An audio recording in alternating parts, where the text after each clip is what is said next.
Esta historia.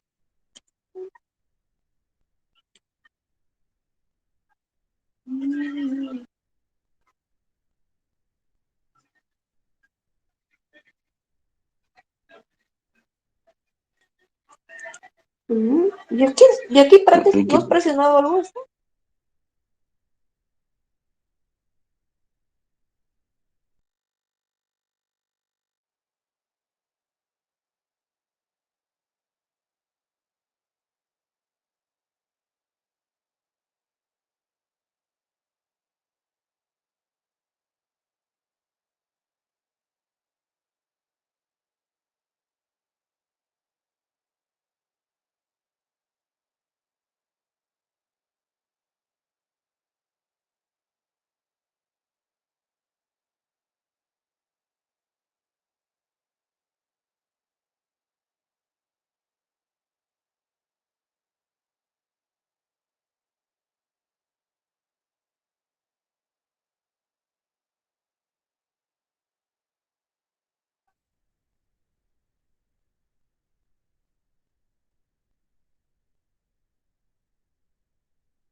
Bien, bienvenidos todos, bienvenidos a esta sesión eh, de el Diplomado de Gestión Pública en Tránsito y Transportes. Quien les habla, el licenciado Julio Caballero, haciendo la función de presentador.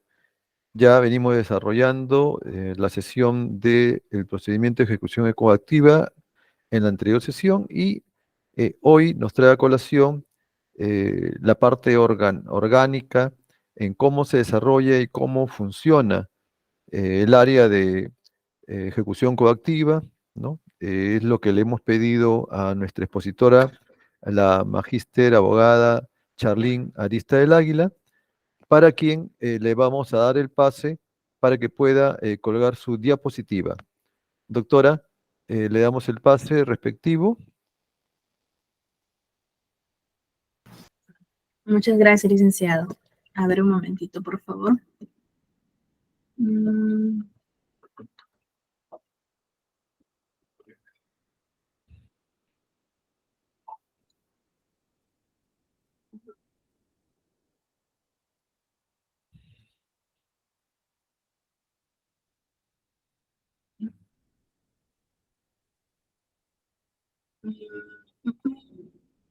Ventana, esto.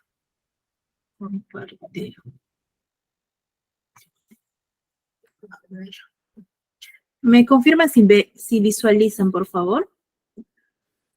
Sí, está conforme, si puede agrandar la ventana. Está grande, licenciado. Ujú. Ah, no, la de PPT. Sí, eso ya lo he puesto grande.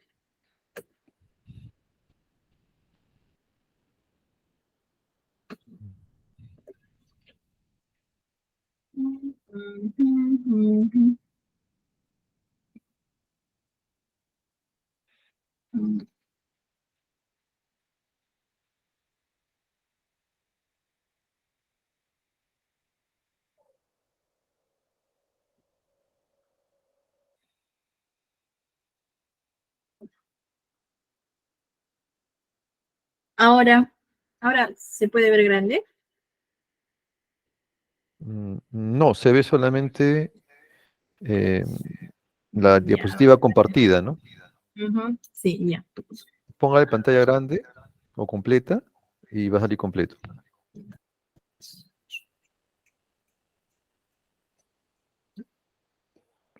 Mm,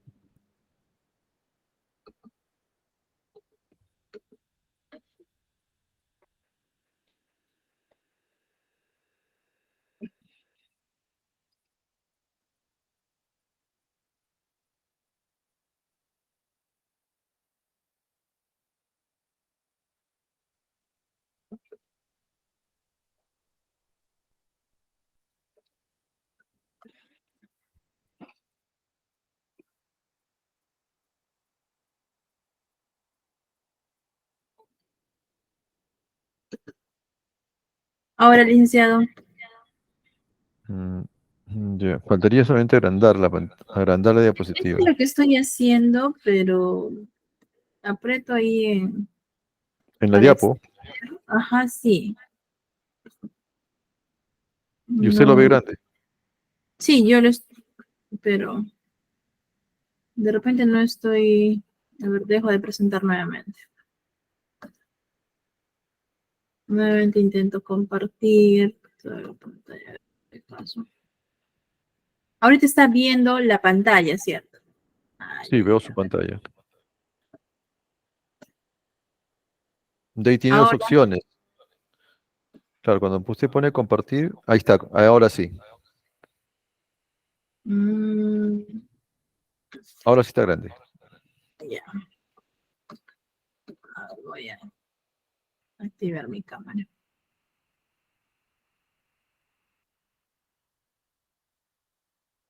Ahora Ah, sí ok. está grande, ¿sí? Correcto. Ya, muchas gracias. Gracias, licenciado. Muy buenas noches con cada uno de los asistentes. Por favor, no se vayan a dormir. Yo les agradezco por estar nuevamente en esta segunda sesión para poder concluir el tema del procedimiento de ejecución coactiva.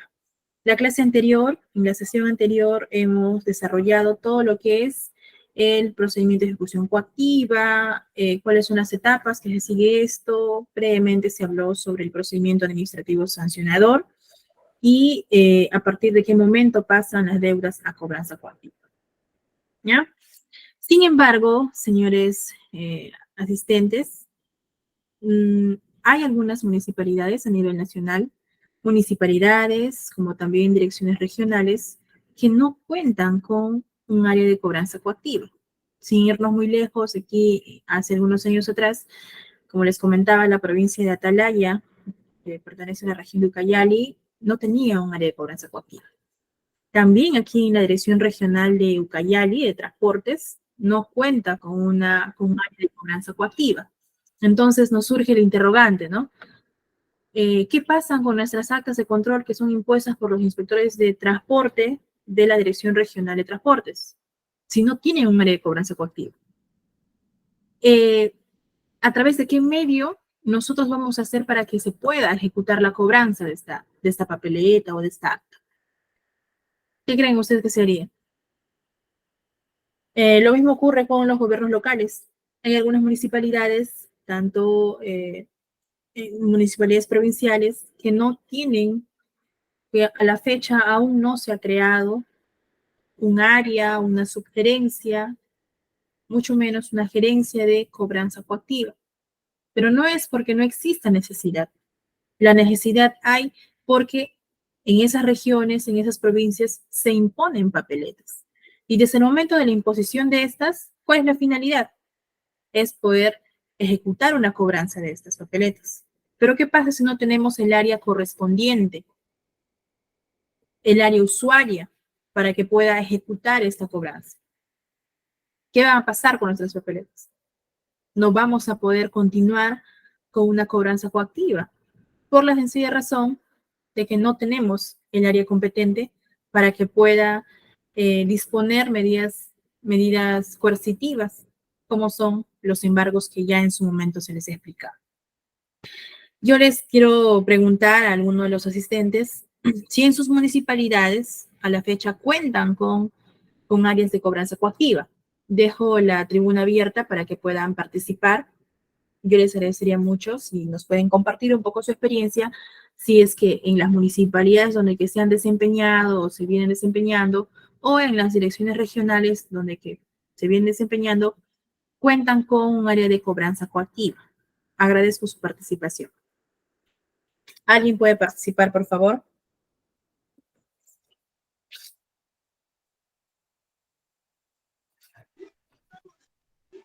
Buenas noches, doctora. Buenas noches. Adelante. ¿Cómo está? Bueno, doctora, en el distrito de Castilla-Piura sí se cuenta con un área, ¿no?, de cobranza coactiva.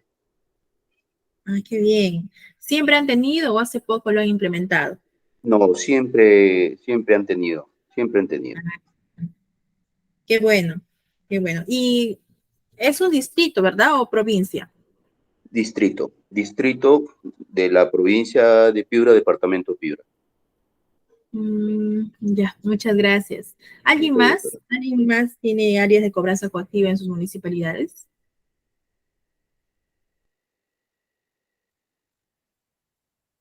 ¿Alguna dirección regional que se encuentre?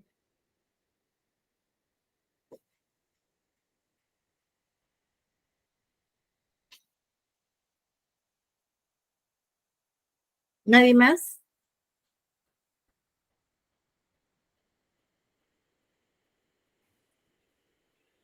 Ramón Castilla.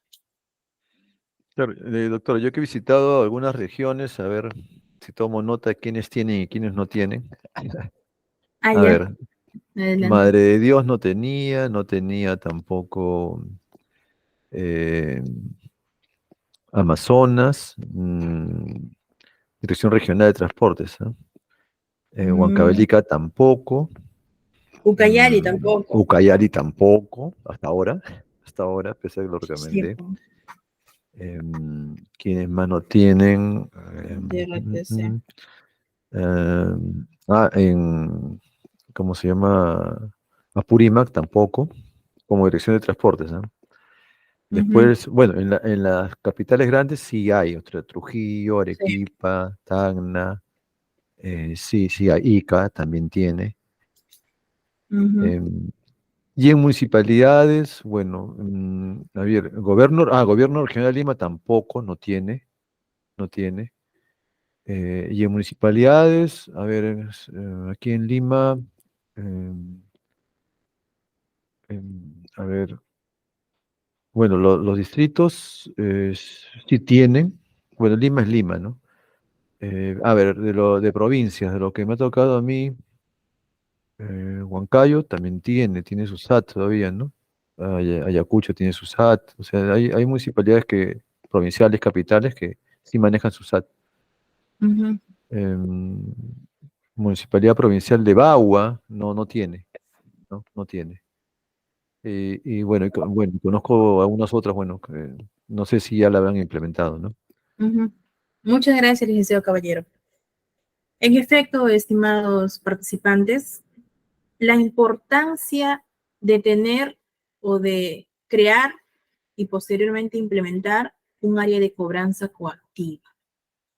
Porque de nada sirve, señores, que nosotros impongamos las papeletas o actas de control, se siga el PAS cuando éstas van a iniciar y terminar ahí con tu resolución de sanción.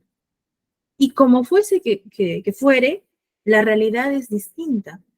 Y nuestra realidad de los amigos conductores es que simplemente no pagan sus papeletas, al menos que existan algunas campañas de descuento o vaya a través de la ejecución forzosa. Ni aún así, estando, hay personas reacios. Entonces, ¿qué pasa municipalidad o dirección regional de transportes que no tengo, si no tengo esa área implementada? No se ha creado un área de cobranza coactiva. Simplemente no va a haber un mecanismo para poder ejercer las acciones de coerción por esas papeletas o actas impuestas. Van a quedar ahí. Y aquel conductor que se ha averiguado bien, se ha asesorado bien, simplemente puede decir, no, no voy a pagar. Total, la entidad no me va a obligar, no me va a coaccionar. Y es así, señores. Si no tenemos el área competente para hacerlo, no vamos a poder ejecutar la cobranza correspondiente de estas papeletas o actas impuestas. Entonces, justo la clase de la sesión del día de hoy está abocado a poder orientarles un poco de qué manera se puede crear o de qué manera se crean las unidades orgánicas dentro de las entidades, específicamente hablando en las direcciones regionales o en los gobiernos locales. Entonces, surge esta pregunta. ¿Cómo se crea una unidad orgánica en una municipalidad provincial o en una dirección regional?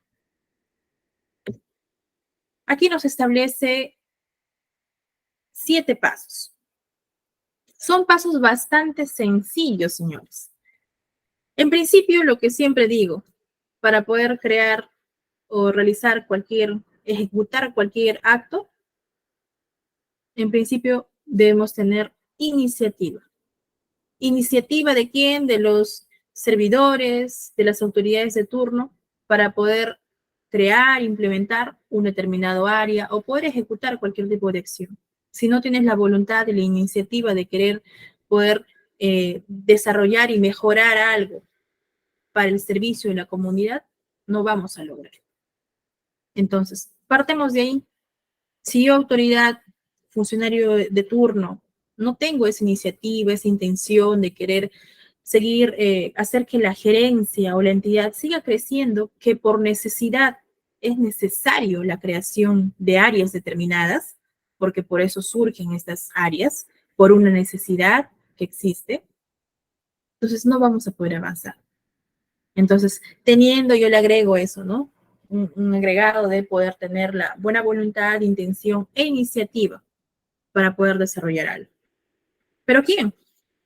Hablemos específicamente de la creación de una unidad orgánica con el grado de subgerencia. ¿Ya? Para la creación de una subgerencia de ejecutoría coactiva. Entonces, ¿de quién deben hacer la iniciativa en este caso? Puede ser del gerente donde se debería desarrollar o pertenecer esa subgerencia, ¿no? Del área que le interese. Pero, ¿de dónde debe partir? Viendo la necesidad, nuestra realidad.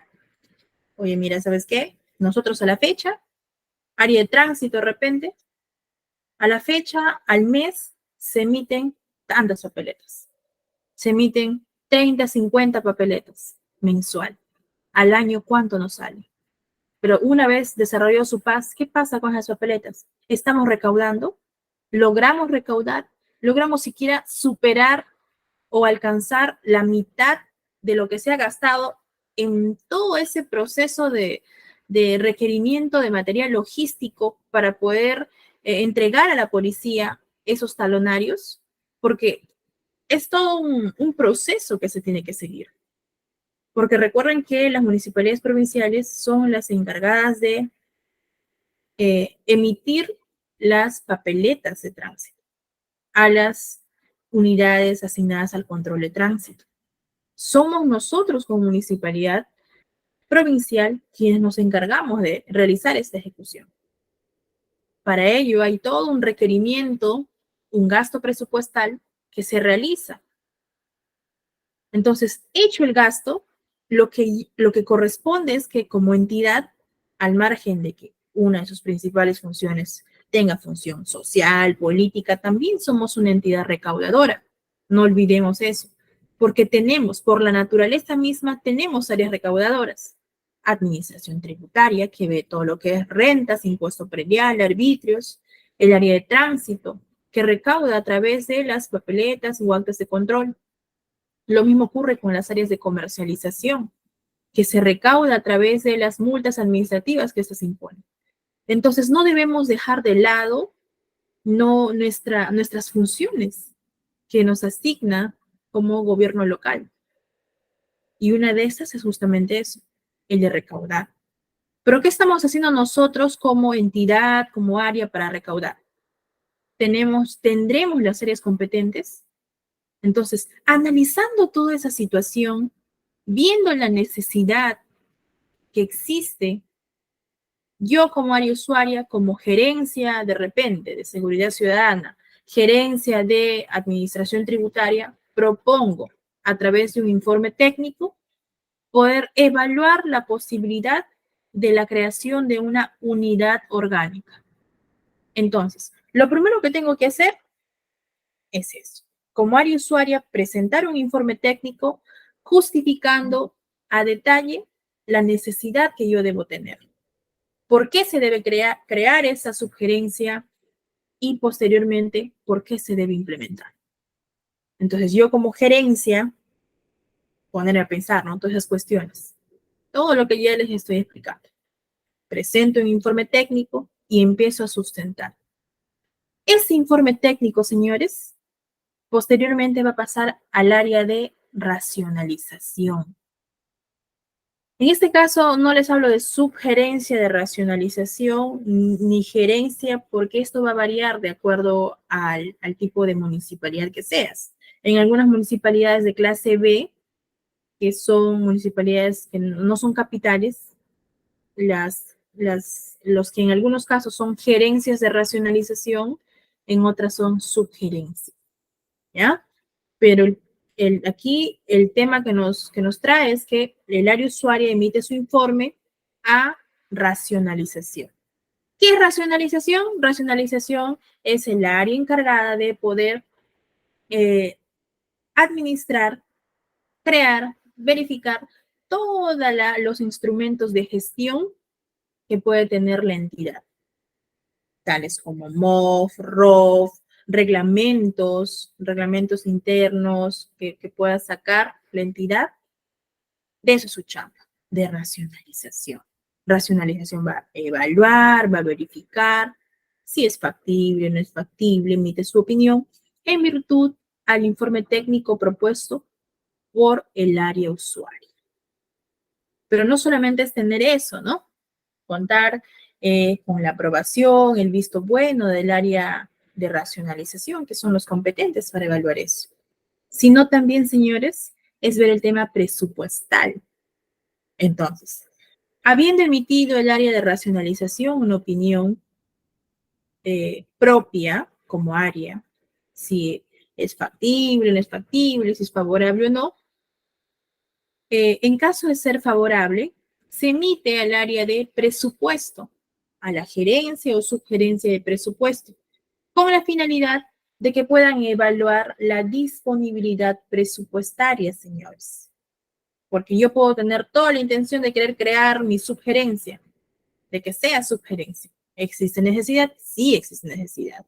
Pero también no tengo que dejar de lado algo importante, el tema del presupuesto, para pagar al subgerente, a ese personal de confianza, a los servidores posteriormente que se van a contratar.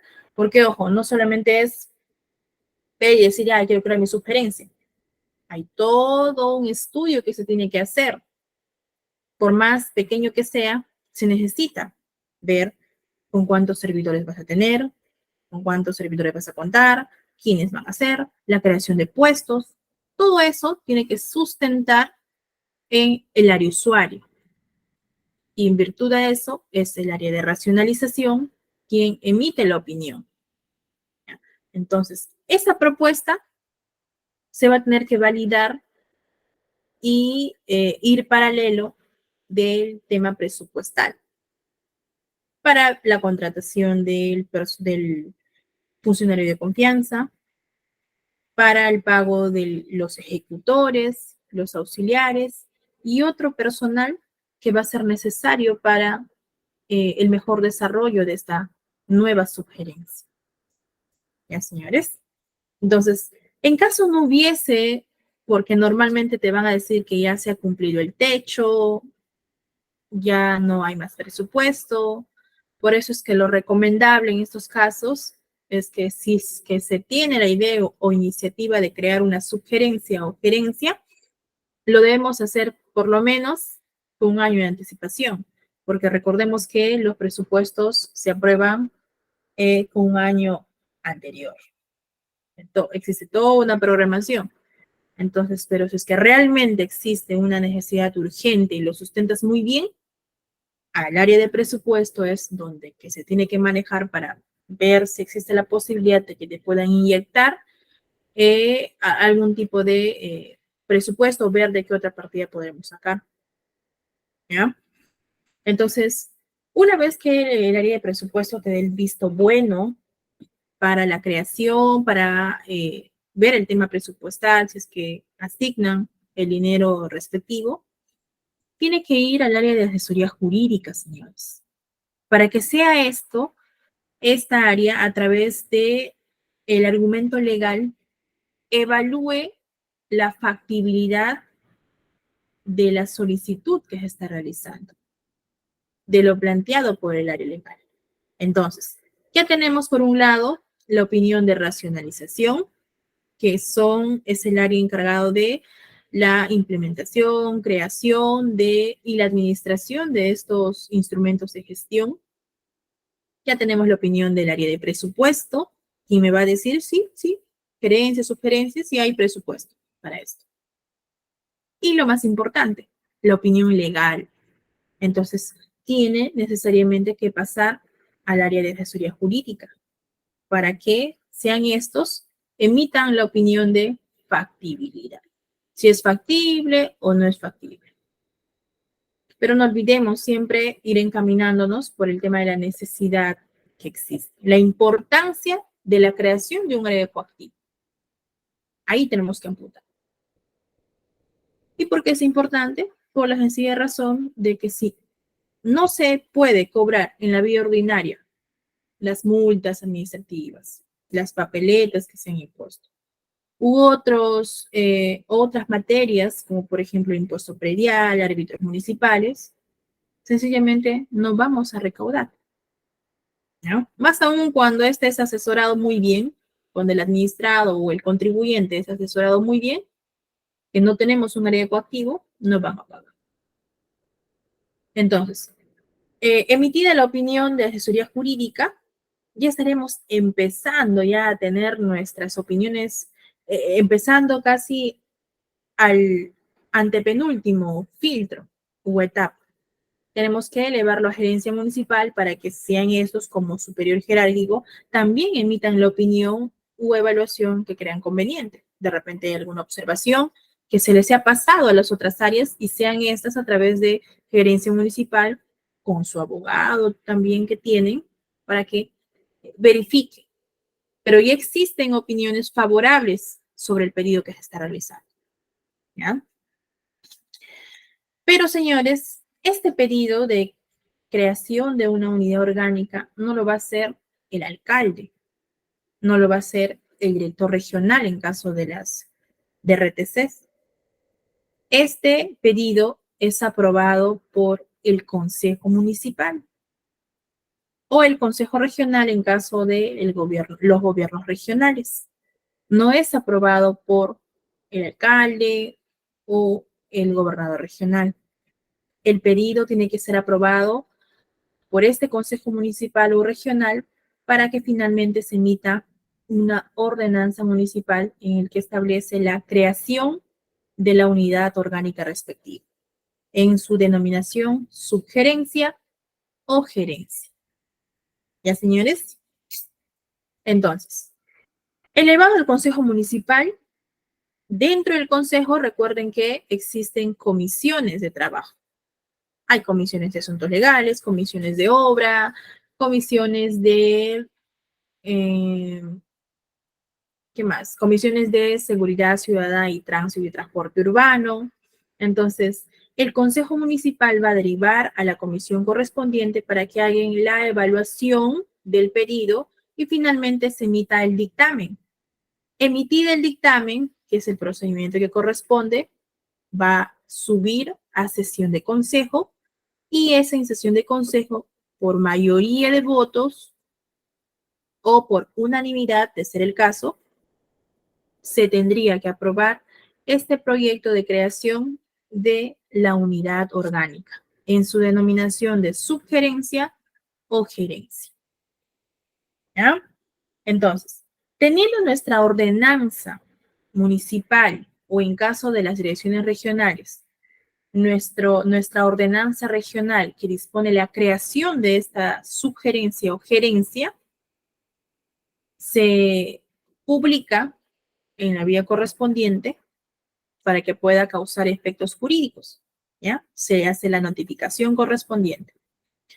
Y posteriormente se notifica a las áreas involucradas. Y una de las áreas involucradas, señores, es el área de recursos humanos, para que a través de esta se encargue de la implementación, pero no la implementación de logística, no precisamente me refiero a eso, sino a la implementación del personal, a la creación de las plazas, porque recuerden que es una nueva área y esas plazas no existen, van a surgir nuevas necesidades. Entonces, es para eso que se pasa a recursos humanos para que a través de su competencia se encarguen de la creación de las plazas que se va a proponer. Por eso es que si retrocedemos un poquito al inicio, en el área, en la opinión, perdón, en el informe técnico que emite el área usuaria, ahí tiene que ir bien sustentadito todo, la necesidad, cuántas personal pretendes utilizar para esa gerencia o subgerencia, cuáles van a ser sus principales funciones así a grosso modo, más o menos una idea. ¿Ya? Entonces, todas esas cuestiones se tiene que señalar desde el inicio, desde el área usuario. Teniendo nuestra ordenanza, se deriva al área competente, una de estas es recursos humanos, para que procedan a la creación de las plazas y posteriormente se someta a concurso. Pero también se deriva al área de racionalización o posterior, paralelo a ello, ya puedes ir trabajando también, una vez que sea aprobado, para la modificación del ROF, señores. Esto es importante porque dentro de este reglamento de organización de funciones, como su mismo nombre lo dice, se va a asignar las funciones que va a desarrollar el funcionario o el servidor que va a desempeñar dentro de esa área. ¿Ya? Entonces, para la modificación de este ROF, también tiene que ser, en este caso, el quien tiene que emitir el informe es el área usuaria o también el área de recursos humanos. Tiene que emitir su informe, un informe técnico sustentando el motivo por el cual se pretende la modificación del ROF, para que se incluyan las funciones, las plazas y también se haga la modificación de la estructura orgánica, porque recuerden que toda entidad tiene un organigrama debidamente estructurado con los puestos de acuerdo a la jerarquía. Entonces, para la modificación de esta ROF, se emite el área de racionalización, esos a su vez se sigue el mismo procedimiento, emiten la opinión y en esa opinión se deberá indicar esto, en qué medida se va a pretender cambiar el MOF. Por ejemplo, se debe agregar la unidad orgánica, la de subgerencia ejecutoria coactiva, la dependencia. ¿A qué gerencia o subgerencia va a depender esta área? Porque algunos no le crean como denominación de subgerencia. Algunos lo crean como unidad, ya dependiendo del volumen de la carga que existe. Entonces, se citó un ejemplo, ¿no? Aquí, por ejemplo, en Coronel Portillo, la subgerencia ejecutoria coactiva depende orgánicamente de la Gerencia de Servicios de Administración Tributaria, más conocido como la GESAT. Entonces, dentro de la propuesta del MOF, la modificación de MOF, tiene que ir este contenido. Solicito la modificación del MOF en virtud a la ordenanza número tal en el cual aprueba la creación de tal gerencia o subgerencia. Entonces, y ahí se agrega esto, ¿no? ¿En qué sentido va a ir modificado y se tiene que agregar también? Se va a agregar la definición de esta subgerencia de acuerdo en este caso a lo que no establece pues la ley 26979, que es el reglamento de la ley de procedimiento de ejecución coactiva. Ahí en esa ley, recordarán la sesión anterior, se les explicaba quiénes son los titulares encargados de iniciar y conducir un procedimiento de ejecución coactiva. Pues en él nos dicen que los únicos son los ejecutores coactivos con su apoyo el auxiliar coactivo. Son los dos servidores facultados para poder iniciar y conducir un procedimiento de ejecución coactiva. Nadie más, el gerente ni el subgerente adscrito no lo puede hacer.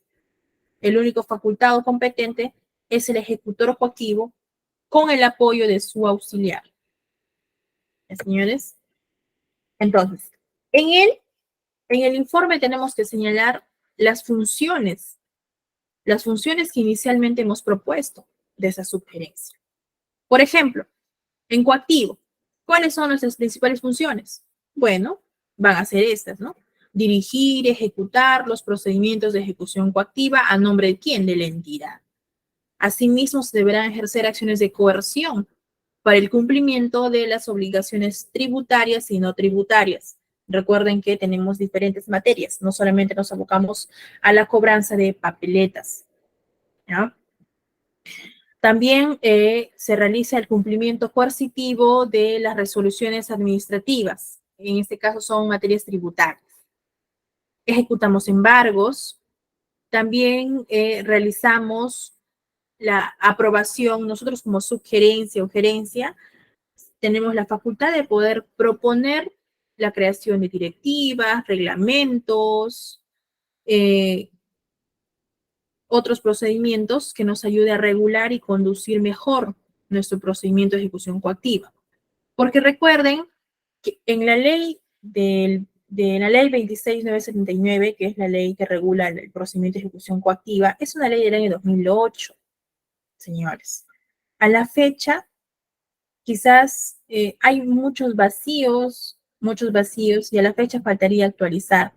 Entonces, por ejemplo, si se fijan en la ley, no te establece cuáles son los procedimientos a seguir a detalle para realizar una cobranza coactiva.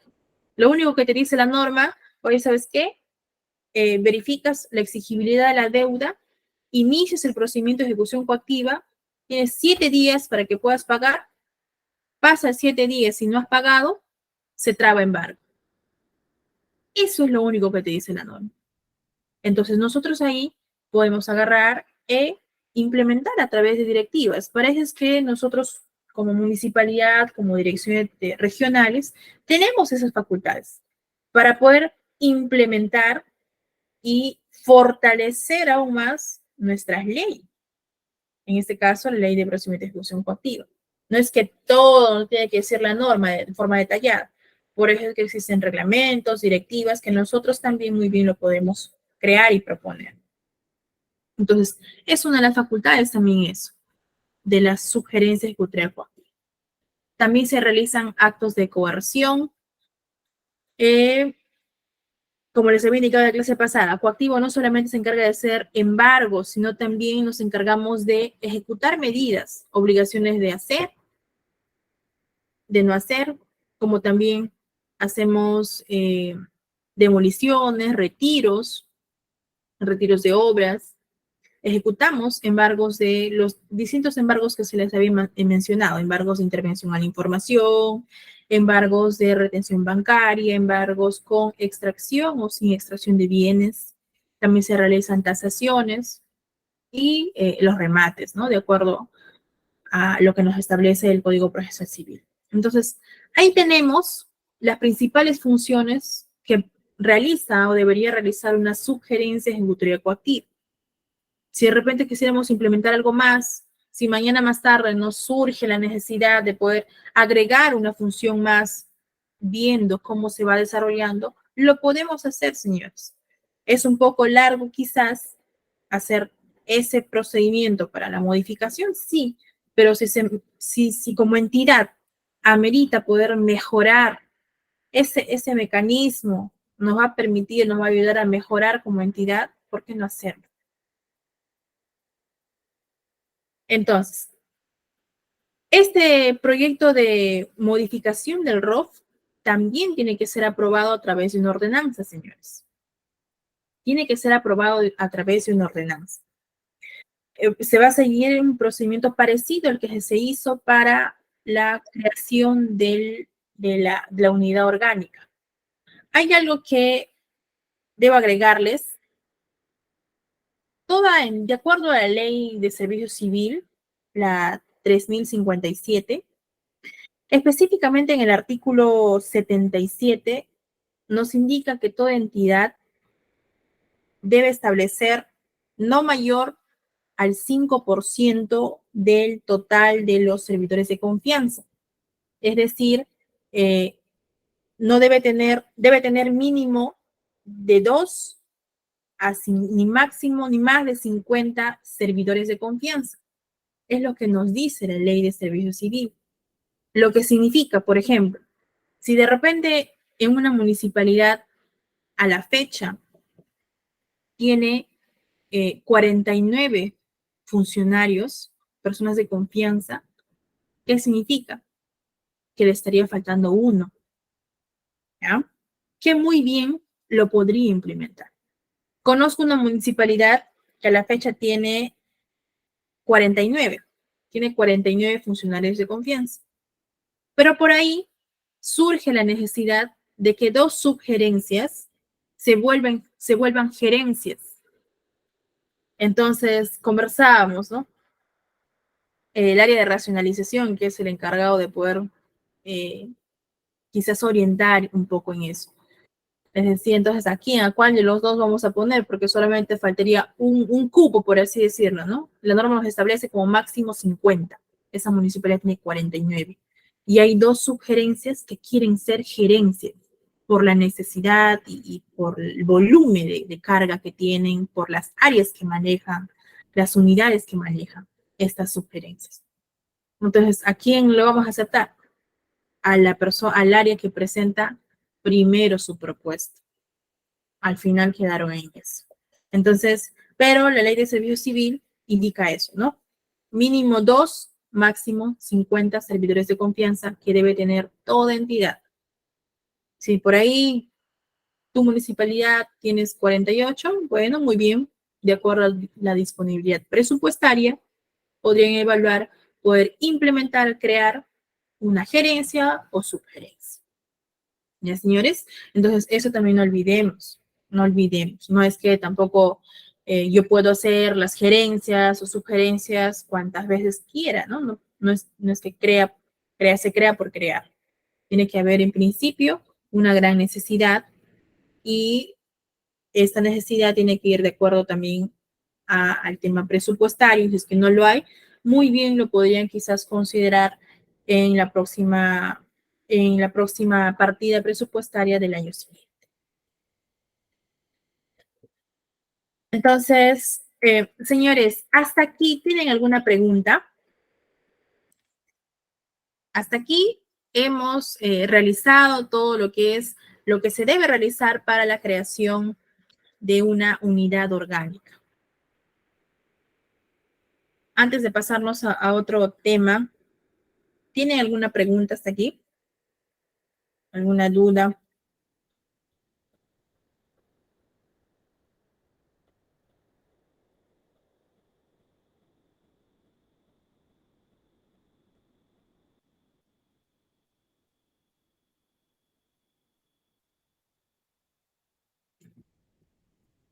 ¿Están o no están?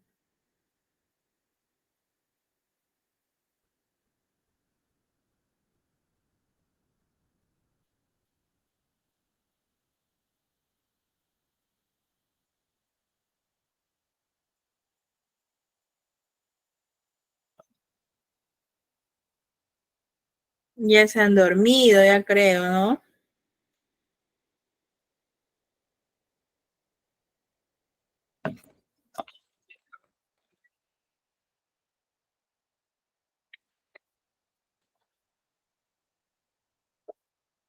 Voy a pasar por una vuelta. Doctora, Ujú. doctora, cuando pasa este proyecto a la comisión, ¿aló? Sí, le escucho.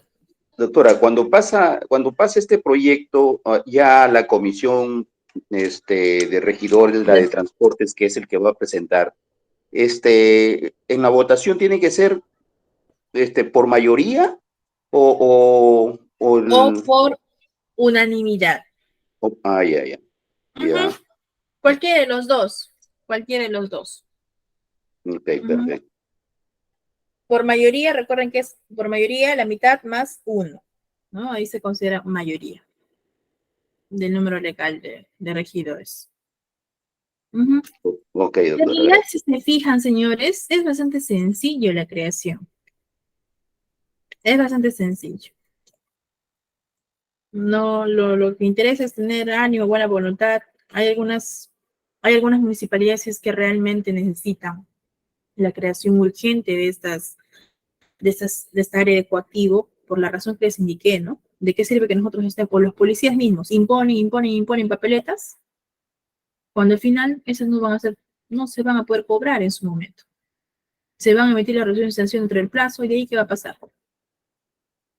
Coercitivamente no le vas a poder obligar al administrado, al infractor. Ahí va a quedar. ¿Y ahí qué vas a hacer? Va a vencer tu plazo, te agarra tu plazo de prescripción y ya fuiste. Así es. No, lo No, peor de esto, doctora, es que el infractor al final queda liberado a veces de responsabilidad. claro. Y tenemos pues muchos infractores que siguen andando, siguen de repente prestando servicio público, habiendo tenido, digamos, sanciones muy fuertes y que después lo han prescrito o lo han evitado, ¿no? Es lo que ha pasado, ¿no? Ujú. No sé si encontrará aquí el compañero de Atalaya. Es la misma sorpresa que me causó aquella vez cuando me fui a Atalaya y preguntamos, ¿no? Estábamos ahí averiguando, llegamos al área de tránsito, cuando nos íbamos a dar una capacitación en seguridad vial. Y empezamos a preguntar sobre sus papeletas. Y ¡plum! Ahí de cajoncito salió.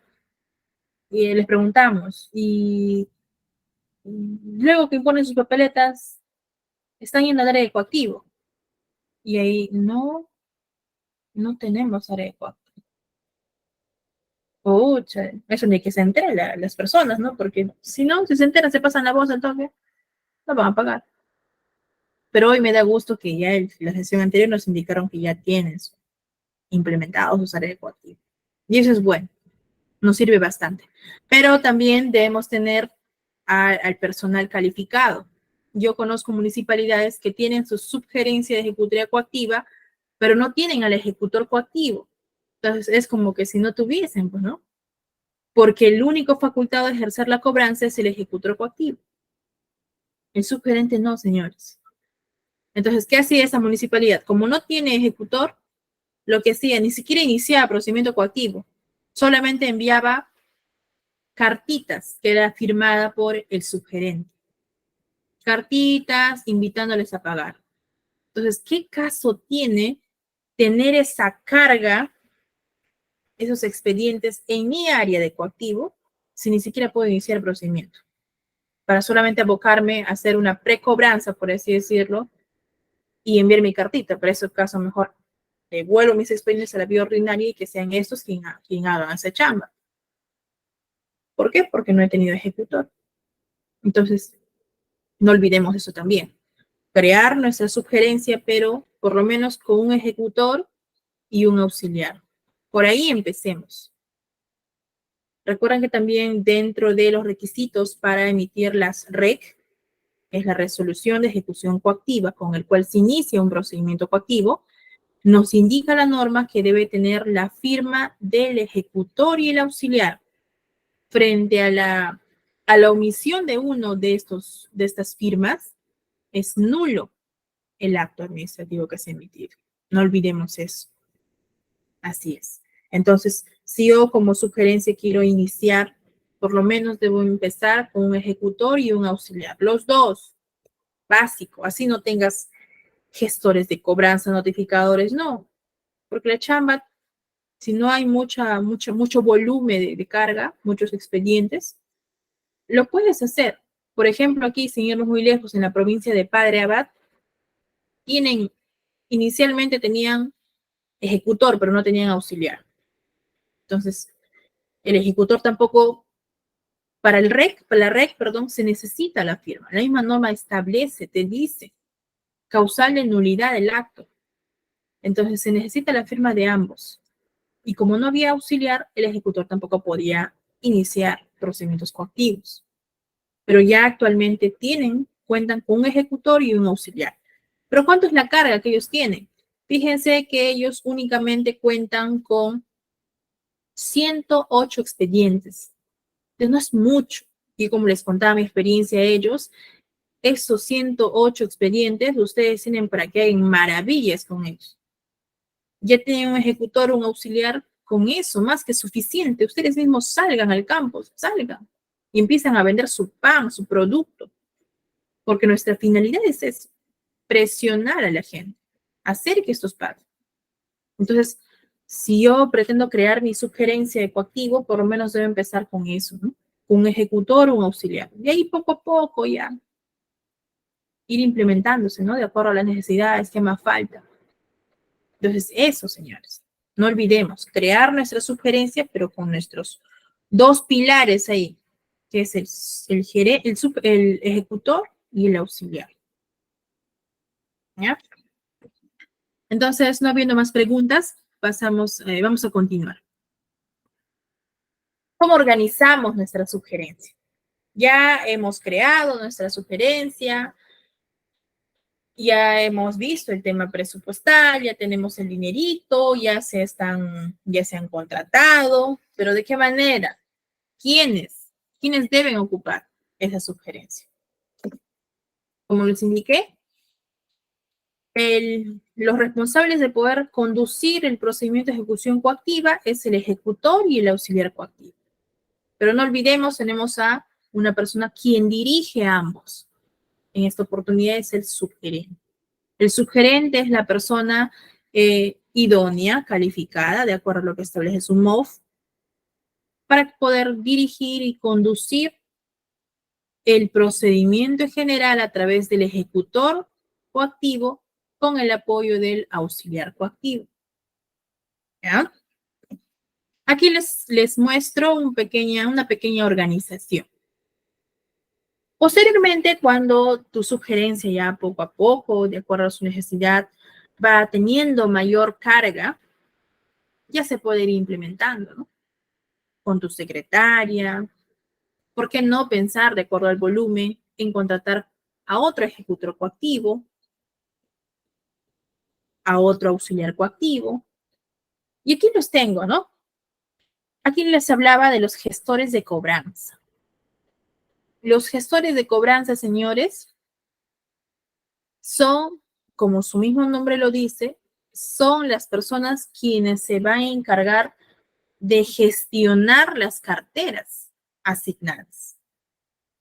Pero si se fijan, así como el ejecutor, el auxiliar, ellos también, de acuerdo a su materia, también son gestores de cobranza. Porque cada uno, al menos en el área aquí en la subgerencia de coactivo, todos, absolutamente todos, manejan carteras de contribuyentes. Nosotros tenemos dentro de nuestro universo de contribuyentes coactivos, está dividido en cartera tributaria y en cartera no tributaria. Dentro de la cartera no tributaria tenemos a las multas administrativas y a las papeletas de tránsito. Entonces, por el volumen, nosotros a la fecha pues contamos con más de 6.000 expedientes. Más de 6.000 expedientes coactivos. Por el volumen de estas, se distribuyen por carteras de forma equitativa, tanto al ejecutor, al auxiliar, y todos a su vez hacen la labor de gestión de cobranza, independientemente de los 2 o 3 gestores de cobranza que se requiera. Todos, tanto ejecutor, auxiliar, hacemos la labor de gestión de cobranza, porque cada uno de ellos tiene carteras de cobranza asignadas para que puedan impulsar y mover su cartera. Y es como el banco, ¿no? El banco mismo tiene gestores de cobranza. A ellos les asignan sus carteras. Tú te vas a encargar de manejar tu cartera, mover a tu cliente, impulsar tu expediente.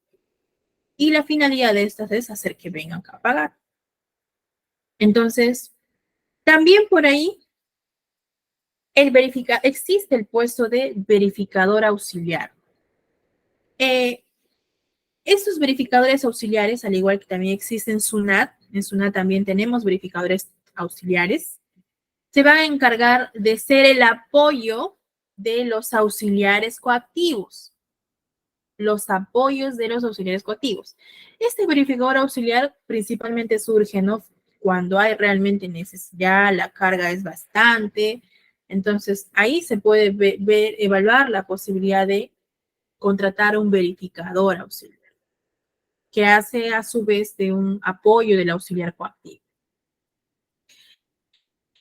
También parte de la labor que que realizan los gestores de cobranza, que van a tener una cartera determinada.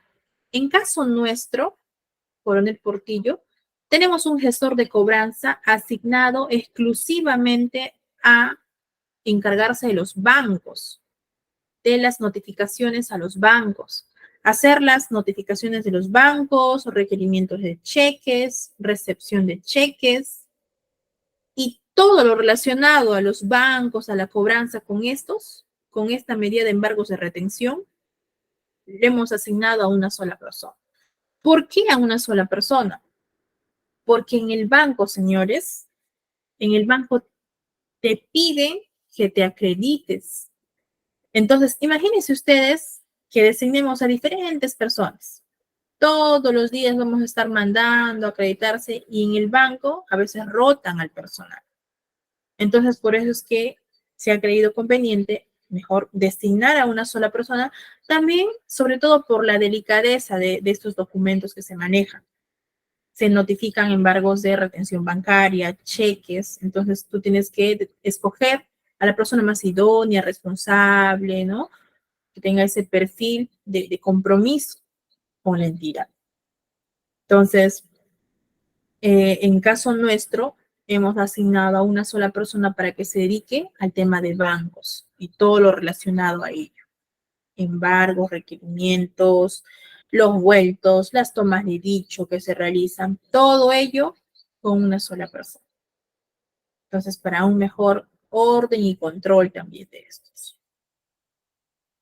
En el caso nuestro también existen, por el mismo volumen, también se ha visto la posibilidad de realizar pequeños proyectos,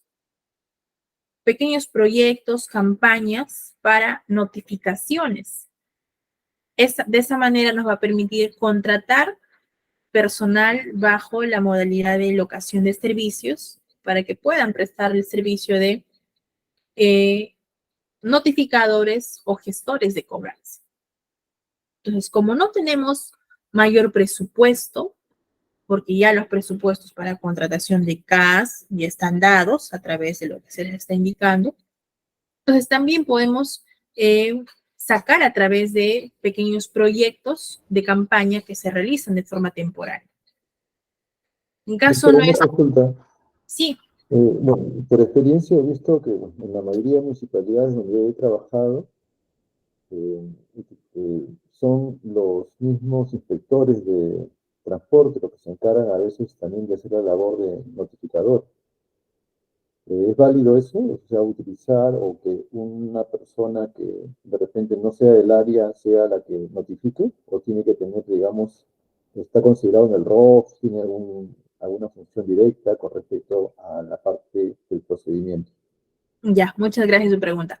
Mire, lo que pasa es que muchas municipalidades ni direcciones regionales, si se fijan en el MOF, en la mayoría de municipalidades, no van a encontrar dentro de su MOF, dentro del cuadro de asignación de personal CAP, a una contratación de un servidor como notificador.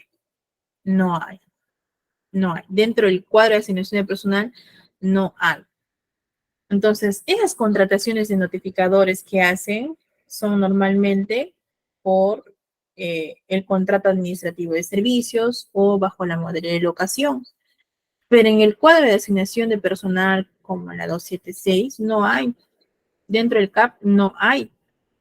En su mayoría de municipalidades no hay la figura de, si es que hubiese, ahí establecerían cuál es el perfil, requisito y las funciones que debe realizar un notificador. En caso hubiese, ahí sí estuviera mal, que sea el inspector que realice la función de notificador. ¿Por qué estaría mal? Porque yo tengo un CAP, un cuadro de asignación de personal, tengo un MOF en el que me indica que el notificador debe ser tal persona y debe realizar tal función.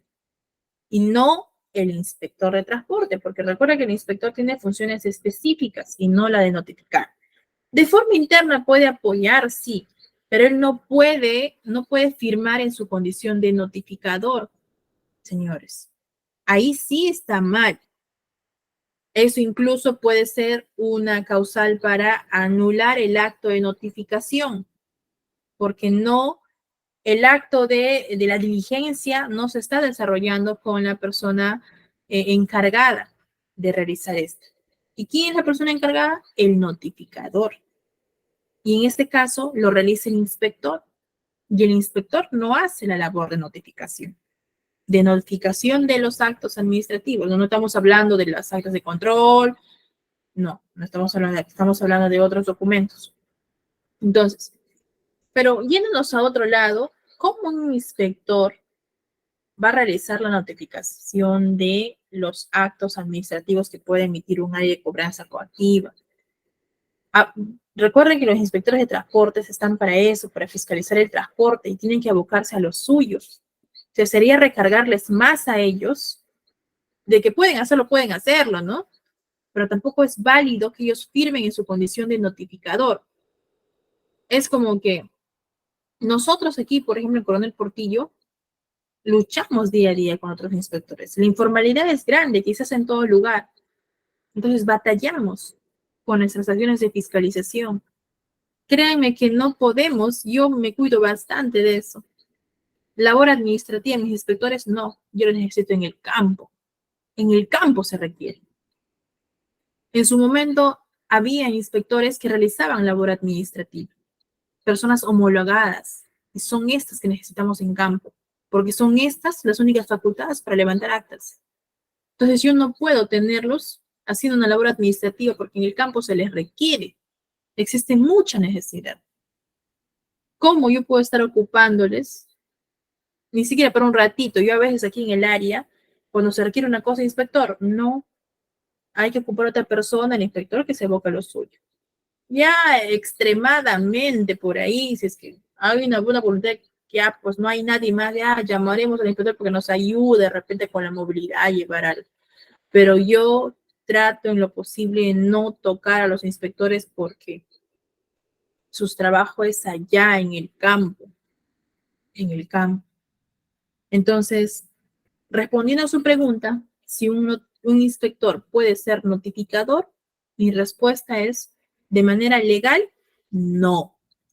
Puede apoyar, ir y notificar, ¿no? Ir, llevar, pero él no puede firmar en su condición de notificador, porque no lo es, no lo es.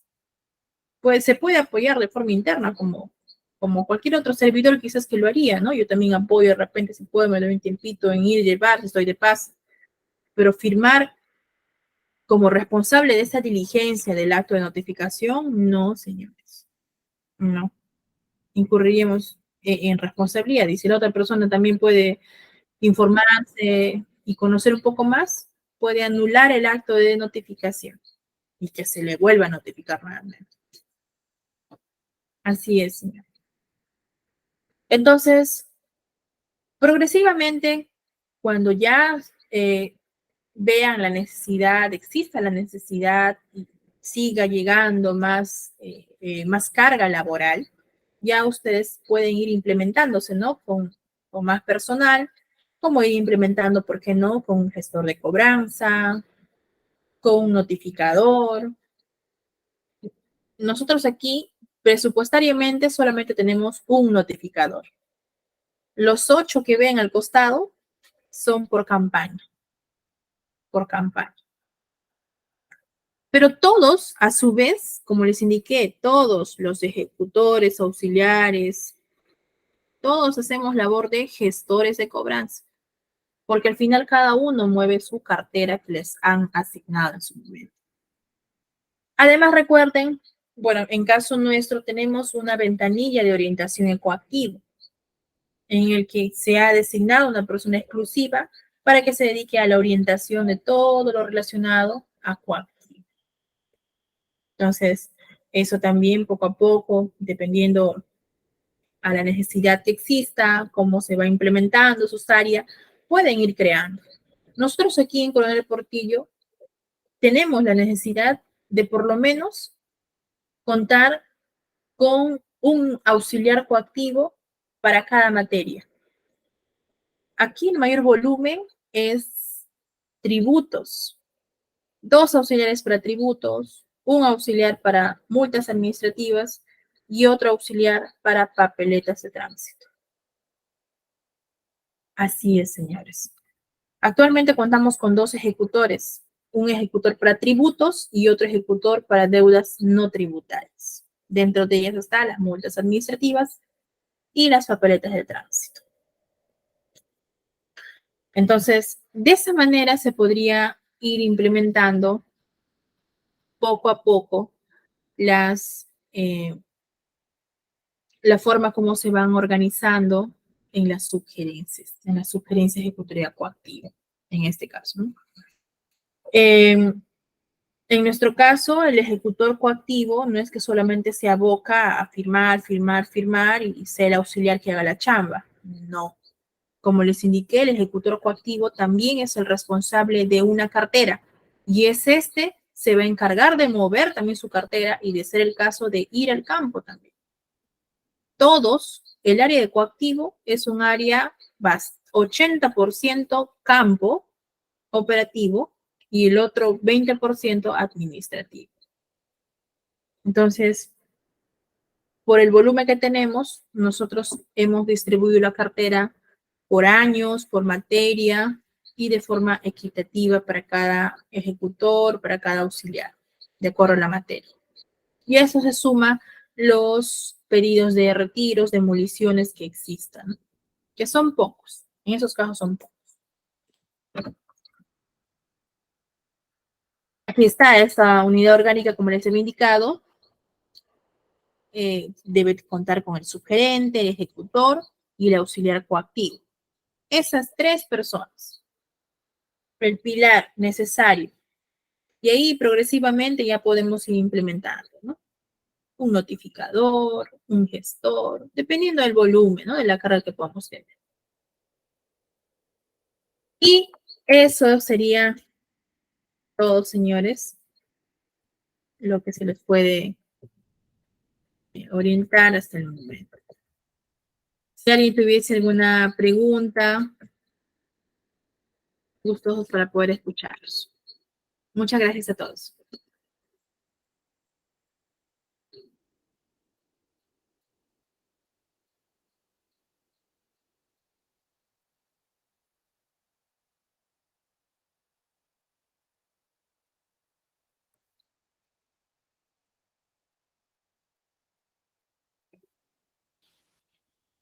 Gracias, doctora, por su excelente exposición. Dejamos los micrófonos abiertos para las consultas de los participantes y luego tocaría el tema del trabajo que se les va a encomendar. Ah, ya, sí, un pequeño trabajito, Pero una primero pequeña...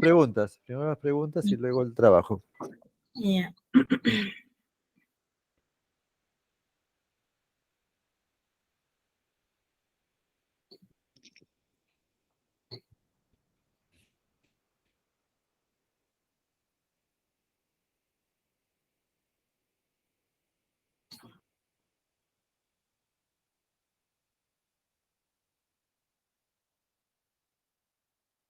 ¿Alguien tuviese alguna pregunta que hacer?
Bien, al parecer todo está claro. Doctora, a ver, entramos entonces a la parte del trabajo que se le va a encomendar a los participantes. Ah, ya sí, solamente es un pequeño, un pequeño caso que se les ha planteado sobre la clase, la primera sesión que se les ha explicado básicamente, ¿no? Sobre una papeleta que ha sido impuesta y que esta, pues, lo que corresponde es impugnar dentro del plazo establecido. Y posteriormente también involucra el área de cobranza coactiva. Es un pequeño caso de 5 líneas, es una cuestión de leer y qué tipo de... La pregunta es si es que está, ahí se les indica en el caso, ¿no? Si es que está bien impuesta, se ha iniciado bien o no el procedimiento de ejecución coactiva. Eso básicamente. Entonces, licenciado, ¿hasta cuándo más o menos tienen el plazo para poder presentar? Ya. Bueno, de todos los participantes, ya algunos me están entregando los trabajos que se les ha encomendado. De 7 temas que se están desarrollando, el último tema es la próxima sesión, que con eso cerramos ya el diplomado, con la parte de seguridad vial. Vamos a hacer una pequeña exposición de cómo es el avance de la seguridad vial acá en el país y cómo lo han desarrollado en Argentina, sería el último tema. Ahí también hay un tallercito, un trabajito que se le va a encomendar. Le he recomendado eso a la expositora. Y ese sería el séptimo trabajo que se les va a encomendar. Luego de ello, se pasa, digamos, al análisis de los trabajos. Tienen máximo hasta el 30 de agosto, que es feriado, ¿no? Porque el día 31, a más tardar, ya debo de presentar el informe de todos los participantes que han presentado sus trabajos para que se entregue al Colegio de Administradores. De los 7 trabajos, solamente se va a requerir, digamos, que 5 hayan estado con calificación alta y se promedian. Si han presentado 5 trabajos, serán solamente los 5, ¿no? Y si han presentado 4, se va a promediar entre 5 y va a disminuirle la calificación. Entonces ya va a depender de cada uno de ustedes, que se apuren en presentar sus trabajos, lo pueden hacer en forma individual o lo pueden hacer de repente en grupo, ¿no? Porque hay personas, 2 o 3, que son de la misma institución. Entonces no tengo ningún problema que lo hagan en conjunto. De igual forma, o sea, todo será admitido y si tienen una calificación alta, será igual para los 3, o si tienen baja, de la misma forma, ¿no? Entonces, se entregan los trabajos máximo hoy día o al día siguiente y tienen hasta el 30 de agosto para presentarlos, eh, poco a poco o todos juntos, como deseen.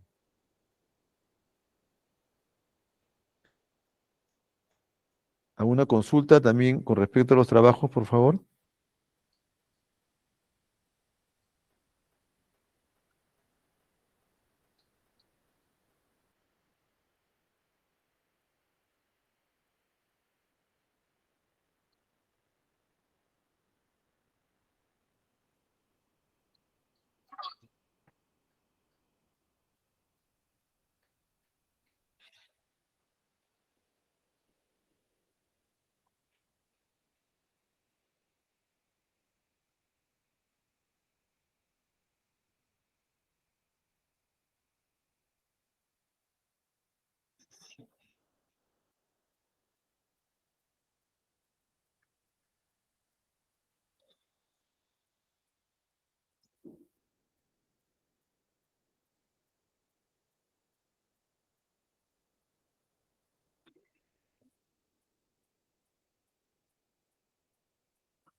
Simplemente vamos por falta de tiempo. Me consultan.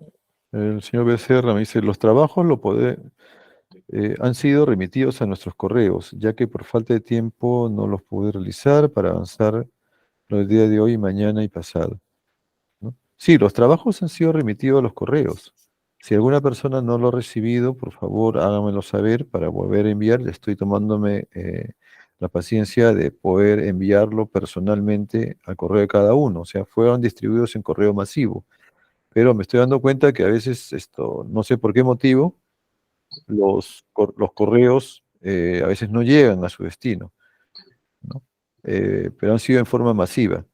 Pero no ha faltado alguna persona que me ha indicado de que no ha recibido, entonces lo he enviado directamente a su correo y me ha confirmado que sí, esta vez lo ha recibido. Entonces, por favor, me indican si es que no lo han recibido y yo se los envío, eh, digamos, por paquetes, ¿no? Y ahí hay un pack establecido por cada tema, en el cual se le envía no solamente el trabajo, se le envía la diapositiva, se le envía el link de video y también el material, digamos, de análisis que ha servido para la exposición, ¿no? De eso, digamos, es un complemento de lo que es el diplomado. Entonces, me lo hacen saber, por favor, en el WhatsApp general, quienes no lo han recibido, y yo, no hay ningún problema, procedo a enviárselos. Noches, el alumno Tito Santa Cruz Alcázar. Una consultita, le envié ya los 5 trabajos a su WhatsApp. Espero que los haya recibido y si no es así, para poder reenviárselo, por favor. Sí, señor Santa Cruz, he recibido los 5 trabajos, solamente de repente creo que hay calificación de 3, los demás están todavía por calificarse. Algo así es, ¿no? Listo, licenciado, muchas gracias, muy amable. Ok, gracias.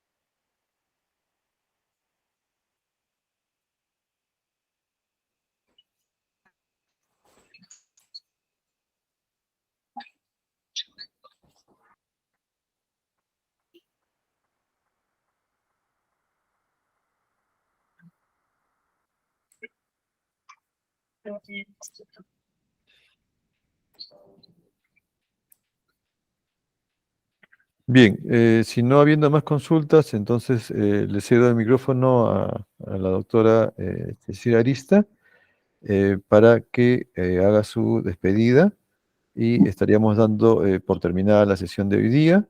Por favor, es importante los trabajos, ya estamos culminando este proceso del diplomado con la última sesión del próximo día lunes. Muchas gracias, licenciado. Muy, muy agradecida con usted por haberme invitado a poder participar en este diplomado. Gracias a cada uno de los asistentes por formar parte de este diplomado y tener el interés, darse su tiempo, dar un poquito de su tiempo en querer aprender. Espero haber coadyuvado un poco en el desarrollo de este aprendizaje y cuando gusten estoy para poder servirlos. Muchas gracias. Licenciada, doctora. Sí. Aló, doctora, por favor, si podría dejarnos su número de celular, si no fuera mucha la molestia. No me estén llamando cada rato. No se preocupe. No se preocupe, estoy bromeando. A ver. 943, 657, 748. 943, 657, 748. Ahí les estoy escribiendo en el chat. Ok, ya doctora, muchísimas gracias. No, gracias a ustedes, gracias a ustedes. Muchas gracias por la clase, muchas gracias.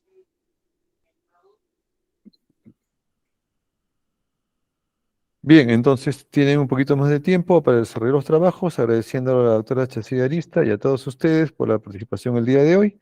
El próximo lunes estaríamos finalizando este diplomado a las 7 de la noche. Muy amables, entonces los esperamos nuevamente el próximo lunes. Gracias a todos, hasta luego. Gracias, licenciado, buenas noches.